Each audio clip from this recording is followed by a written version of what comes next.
Tesla is the future of electric vehicles. No one else can produce enough, produce them profitably, scale them up, or create enough demand at this time. Tesla is the only company that has a chance of bringing the most popular mode of transportation to the general public. Well, maybe they're breaking even or only slightly losing money, but if you use statistics to tell lies, you could even say they're more popular than Teslas because they sell more of them in China, even though Tesla produces roughly the same amount there. Oh, and by the way, BYD only produced roughly 10 passenger cars compared to Tesla's 2 to achieve this level of demand. Tesla exports more. Oh, and you take away all of BYD's hybrids. Naturally, BYD had to sell at a cheaper price in order to give in this level of demand. It appears that Tesla is the EVs of the future rather than BYD. As I mentioned before, Tesla has gained popularity with just 2 models, the S and X included, but they are extremely niche. Although Tesla wasn't the first to market, the current models make such a huge loss on each vehicle they sell that it's hardly a concern for Tesla. In addition, Tesla isn't exactly making pickup trucks. Rather, they're making Cybertrucks. Tesla is about to launch its next model, though in a new class of vehicle entering the electric pickup truck market, where there is no competition. Imagine, for example, that you are up against competitors who, if they were to boost their output, would cause even more severe losses that could not be covered by further earnings or cash reserves. In certain aspects, Tesla's Cybertruck won't face any competition either, as this automobile is set to become the most manufactured electric vehicle with a range over 330 miles. Now I'm working under the assumption that once wrapped, the Cybertruck may eventually produce about 350,000 units annually, and that at least half of them may have a range of more than 330 miles. Even if only about a fifth of them did, though, I would still consider the Cybertruck to be the most widely produced electric vehicle with a range of more than 330 miles. It's a thought-provoking notion. You can tell that Tesla has the greatest drivetrain among all the EVs, giving it more range and performance from the same size by looking at the quantities Lucid and Rivian are hitting, which are not even close. The new battleground for the US is the electric pickup truck. The best-selling vehicles are pickup trucks, and so far Tesla has become the best-selling in its other categories. So can it also become the best-selling pickup truck? We're talking about nearly 1 million units a year. If so, going by Tesla's track record, there's an argument to make that this could be the case. Additionally, looking at the number of pre-orders for this vehicle, it's Tesla doing some major sandbagging as to just how successful this track may be, who can tell. But either way, it won't happen overnight. For one thing, Tesla is struggling with sales and battery life. Secondly, it appears to be an extremely complicated production line. However, in other ways, it may be the most straightforward production test I've ever seen. Lastly, the first car built around Giga castings managed to achieve 400 miles of range using 2170 cells, and the new Cyber cells are just as dense as that.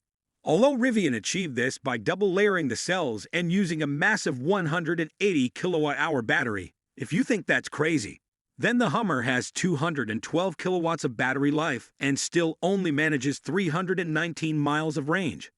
Lastly, GM is in serious trouble with EVs, let alone the lack of units they have actually produced to date than the Rivian, and I'm trying to get 400 miles with a 150 kilowatts battery. Nevertheless, a twin motor with roughly 330 miles of range and possibly a 120 kilowatt-hours battery might be the best-selling Cybertruck. Elon Musk estimates that they will produce about 350,000 of these annually. But if all goes according to plan, it won't reach this run rate until sometime in 2025. It will be a gradual ramp, though, and to be honest, I don't think the factory could produce more than 300,000 of them, because it's a big car. However, I could be mistaken, and with these new techniques, it might be twice that, which would put it in the ballpark of the most popular pickup truck in the United States. However, it's possible that the typical pickup driver in the US isn't really the typical target market for electric vehicles. Perhaps they're more mutually exclusive. The Cybertruck is appealing to a new demographic as well, though many of them have never considered purchasing a pickup truck before. So who can say, I've never wanted to pick up? It's a lifestyle vehicle with a ton of storage that you can lock up safely, 6 seats that are bulletproof, etc. Lots of weird functions, and maybe some crazy additions that you will want to add. I believe there will be a market for models with a higher range, perhaps up to 500 miles, particularly for those who need to tow. This vehicle unlocks a new way of life that is comparable to that of an RV, and the Cybertruck falls somewhere in between. But I'm getting off topic, and got caught up with a Cyberjet. It's hard not to, as it's always fun to talk about, but the Cybertruck is only a small segment of the future of EVs. And as we've just established, it looks like Tesla is solely going to dictate the future of this industry. However, if Cybertruck is only around 350,000 units a year, it's not a major impact on the overall ICE market. It won't be until Tesla start with Gen 3 until we start seeing some serious impact, with Elon saying an expected 5 million units a year from the next two models. That makes a huge difference, nearly 4 times the current production. 4 times, that is a big difference. Imagine if Apple had more phones to bring out, that would quadruple sales, and imagine if the profit margins of these new phones were twice as high. This is what we're dealing with as far as EV potential is concerned for Tesla now. When Tesla starts shooting up to this number of units, it's going to be so incredibly hard for anyone else to get close. This is a step change in Tesla's production. By about the same time, some legacy enterprises hope to produce 1 to 2 million devices annually. And when all of these battery factories start to go online, I'm not sure how they're going to be able to produce that many electric vehicles on their production lines, let alone find enough buyers for them. And even if they do, how will they have enough capital to cover all of the losses they will inevitably incur at this rate? The numbers don't add up unless they use these batteries to go hybrid, which receives the same amount of tax credit in the US.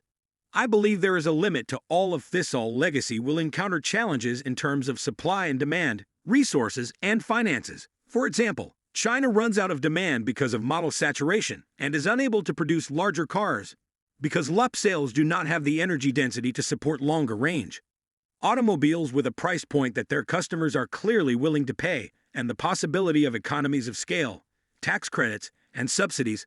Legacy may be able to compete with their own ICE offering.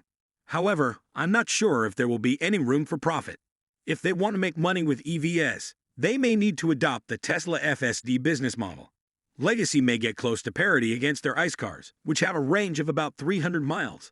Out of all the OEMs, this basically only leaves Tesla to achieve any significant numbers. Elon claimed that the next two models will produce 5 million units annually, 2 million vans and pet streaming and compacts. But the Tesla investor community isn't all that sold on this figure. Many people had anticipated that the compact would sell more like 10 million units annually unless Tesla continued to produce its own robotic taxis.